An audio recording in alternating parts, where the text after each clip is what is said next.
Падна првата ковид жртва меѓу автомобилските производители. Банкротираше SsangYong.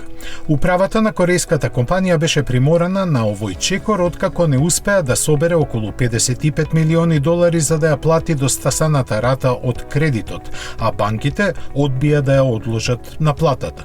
Сумата може би изгледа мала, но таа всушност представува околу 3% од целокупниот имот на SsangYong. Сепак, ова не значи дека машините ќе престанат да работат, фабриките ќе се затворат, а работниците отпуштат. Со помош на индиската Mahindra, која е собственик на 75% од акциите, компанијата ќе се преструктурира за да може поефикасно да работи. Индискиот гигант за сите овие години не успеа да ја стабилизира марката како треба. Моделите што ги произведуваше беа час промашени, час со лош квалитет, така што SsangYong остана тоа што беше. Мал производител на возила кој едва и преживува.